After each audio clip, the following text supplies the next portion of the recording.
শয়তান হইতে মহান আল্লাহর কাছে আশ্রয় প্রার্থনা করিতেছি তাহার উপস্থিতি হইতে আত্মগোপন করে কুমন্ত্রণা দেয় মানুষের অন্তরে, জিনদের মধ্য হইতে মানুষের মধ্যে। দয়াময় করুণাময় পরম দয়ালু পরম করুণাময় অতি দয়ালু মহান আল্লাহর নামে শুরু করছি। শুধু দর্শক শ্রোতা যারা আমার এই ভিডিওটি দেখছেন বা শুনছেন, সকলের প্রতি মহান সৃষ্টিকর্তার বিশেষ অনুগ্রহ বর্ষিত হোক। আল কোরআন সূরা হাক্কার 40 আয়াত থেকে শুরু করে 48 আয়াত পর্যন্ত আমি আলোচনা করব। এখন 40 নম্বর আয়াত, নিশ্চয়ই এটি এক সম্মানিত রাসূলের বাণী। এখন এখানে নিশ্চয়ই বলতে আমরা বুঝি কোরআন সম্মানিত রাসূলের বাণী, কিন্তু আমাদের এই আলেম সমাজ যারা রয়েছে তারা বলতেছে হাদিস সম্মানিত রাসূলের বাণী। তো এখানে আল্লাহ বললেন যে এটা রাসূলের বাণী কোরআন, অথচ আমরা এই আলেম সমাজের মাধ্যমে আমরা আমাদেরকে কি বুঝাইছেন যে কোরআন সম্মানিত রাসূলের বাণী।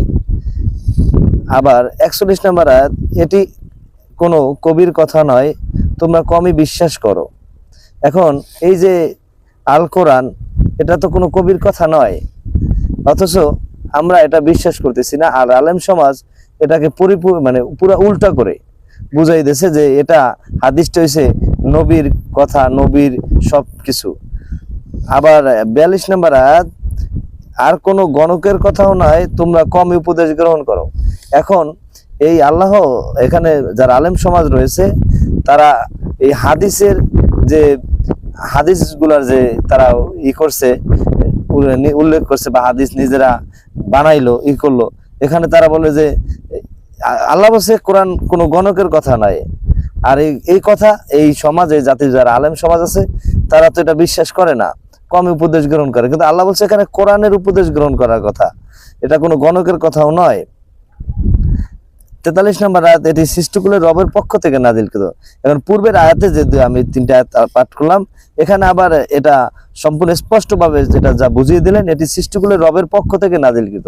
এখন এই আল্লাহ যে সবকিছু সৃষ্টি করেছেন, তিনি এই সৃষ্টিকর্তার পক্ষ থেকে কোরআন নাজিল করেছেন, আর এটা একদম রাসূলের বাণী।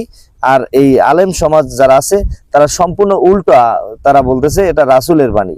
তা আল্লাহ বিধানদাতা, অথচ আমরা রাসূলকে বিধানদাতা হিসাবে, আমরা রাসূলের বাণী হিসাবে আমরা হাদিসকে সব জায়গায় আখ্যায়িত করতেছি, হাদিসকে প্রাধান্য দিচ্ছি। আমরা রাসূলের যে বাণী আল কোরআন তাকে প্রাধান্য দিচ্ছি না।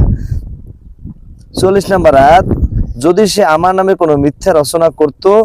45 নম্বর আয়াত, তবে তার আমি ডান হাত পাকড়াও করতাম।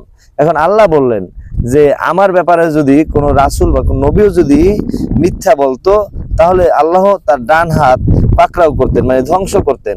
আর অথচ আমরা এই আলেম সমাজ কি বলতেছে, রাসূলের হাদিস যারা মানবে না তাদেরকে তিনি অস্বীকারী বুঝাইতেছেন, তাদেরকে তারা কাফের করতেছেন, আখ্যায়িত করতেছেন। কিন্তু আল্লাহ এখানে বলছেন যারা কোরআনটাকে যারা মানবে না, যারা কোরআনকে রাসূলের বাণী হিসেবে বিশ্বাস করবে না বা স্বীকৃতি দেবে না, তাদেরকে আল্লাহ কি বলেছে যে তারাও যদি আমার এই মিথ্যা রচনা করত এই কোরআন নিয়ে, তাহলে আমি তাদের ডান হাত পাকড়াও করতাম।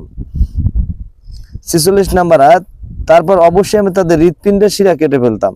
তাই এখানে আল্লাহ বলছেন যদি আমার এই কোরআনের যে আল্লাহ যে নাজিল করেছেন, এই মহান সৃষ্টিকর্তার পক্ষ থেকে যেটা নাজিল হয়েছে, তা থেকে যদি আল্লাহর নামে যদি কেউ মিথ্যা বলতো বা এই কোরআন আয়াত বাড়াইয়ে কেউ লিখতো, তাহলে তার আল্লাহ কি করতেন, তার ডান হাত পাকড়াও করতেন, আবার শিরা হৃৎপিণ্ড কেটে ফেলতেন।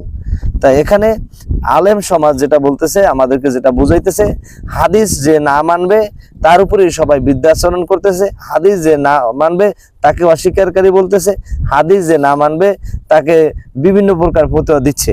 তাহলে আজকে দেখেন, আল্লাহকে আমরা বিধানদাতা হিসেবে না মানিয়ে রাসূলের একটা আমরা মানুষ যেটা লেখছে বা মানুষ যেটা বানাইছে সেটার প্রাধান্য দিয়ে আমরা সেটাকে হাদিস হিসেবে, মিথ্যাটাকে সত্য মানে প্রমাণিত করার জন্য মিথ্যাকে সব জায়গায় আমরা করে স্থাপন করে দিয়েছি।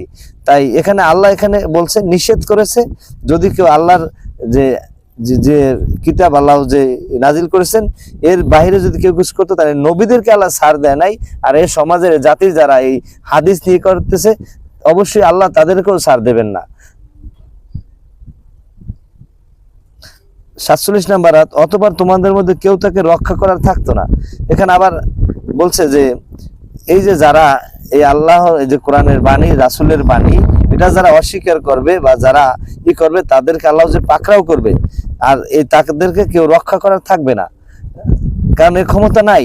কারণ আল্লাহ সর্বময় ক্ষমতার অধিকারী, যে আল্লাহকে অস্বীকার করবে, আল্লাহর কিতাবকে অস্বীকার করবে, তাদেরকে আল্লাহ এই ধরনের শাস্তি দিবেন।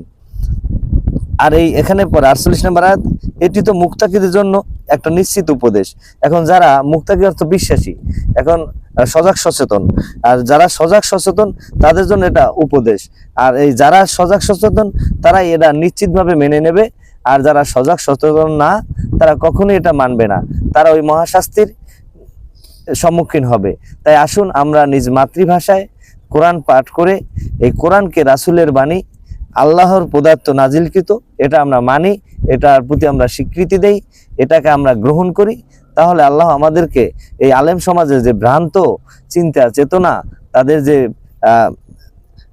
অস্বাভাবিক বা তাদের যে আচরণবিধি, তাদের যে কথাবার্তা, তাদের যে আলোচনা, এগুলো আমরা প্রত্যাখ্যান করি, আমরা সরল পথকে গ্রহণ করি।